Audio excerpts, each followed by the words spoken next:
আমি 3 মাসের পড়া মাত্র 1 রাতে শেষ করেছিলাম। কিভাবে? চলুন শুরু করা যাক।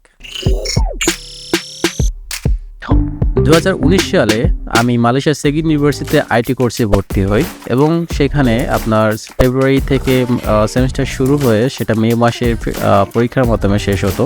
এখন আমার টোটাল 5টি সাবজেক্ট ছিল। একটি ছিল বাহাসা মেলো, যেখানে মালয়েশিয়ার ভাষা শেখানো হতো, English, introduction to programming, introduction to database এবং ইন্ট্রোডাকশন টু নেটওয়ার্কিং ছিল ওই সেমিস্টার। তো আমি সবগুলো সাবজেক্ট মোটামুটি কমপ্লিট করেছিলাম। এই বাকি সবগুলোই ছিল আপনার টেকনিক্যাল, শুধু ইন্ট্রোডাকশন টু নেটওয়ার্কিং বাদে, কেননা এর মধ্যে মেইনলি ছিল সংজ্ঞা, আপনার ছিল বিভিন্ন ছবি দেখিয়ে সেগুলো কি বিভিন্ন কিছুর মধ্যে ডিফারেন্সিয়েট করা, কোন কেবল কীভাবে কাজ করে, নেটওয়ার্কিংয়ের আর কি যত ডিভাইসেস প্লাস সফটওয়্যার ইত্যাদি বিভিন্ন কিছু, কিন্তু টেকনিক্যাল জিনিস তেমন কিছু ছিল না। তো মোটামুটি আমি সমস্ত সাবজেক্টগুলোই ভালো মতো পড়ছিলাম, শুধু আপনার এই নেটওয়ার্কিং বাদে। তো এরপর যখন পরীক্ষার সময় চলে আসে তখন একের পর এক পরীক্ষা হতে থাকে, কোনো ছুটি ছিল না মাঝখানে।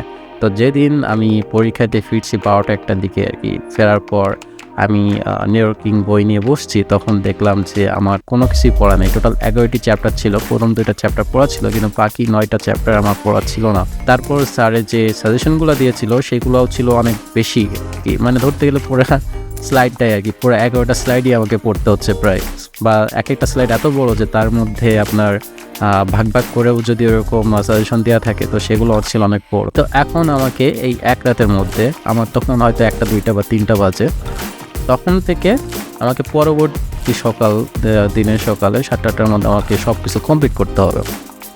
তো আমার তো অনেক চিন্তা হচ্ছিল। তো তখন আমার মাথায় একটা বুদ্ধি আসে। তার সিস্টেমটা হলো এরকম যে আমি 2টা জিনিস জানতাম। একটা হলো মানুষ যখন ঘুম থেকে উঠে তার ব্রেন থাকে পুরো ফ্রেশ এবং সে খুব দ্রুত ফোকাস হতে পারে, তার ব্রেন হয়ে যায় স্পঞ্জের মতো, যে কোনো কিছু তার ব্রেনে সহজে ধরে নিতে পারে।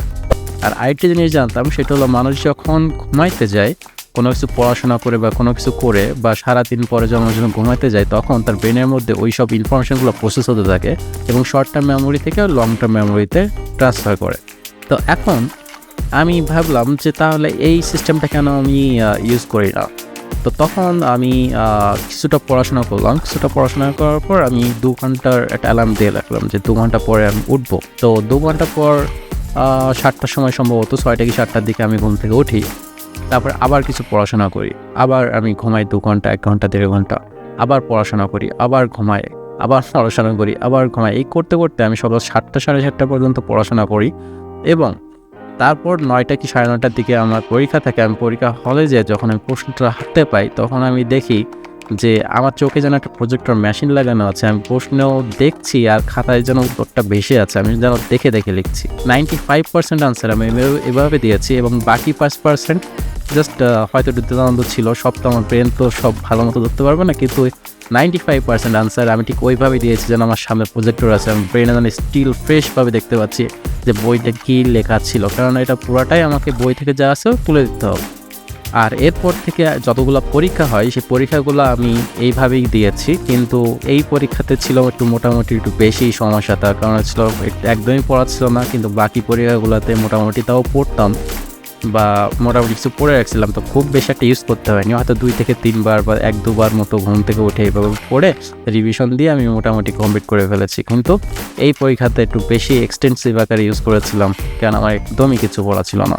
তো এইভাবে আপনি আপনার পরীক্ষা বা যে কোনো কিছুতে যখন আপনার টাইম অল্প আছে, আপনি চাইলে এইভাবে আপনি আপনার পড়াশোনা বা আপনার যে কোনো কিছু খুব দ্রুত সময়ের মধ্যে কমপ্লিট করতে পারবেন। Thank you.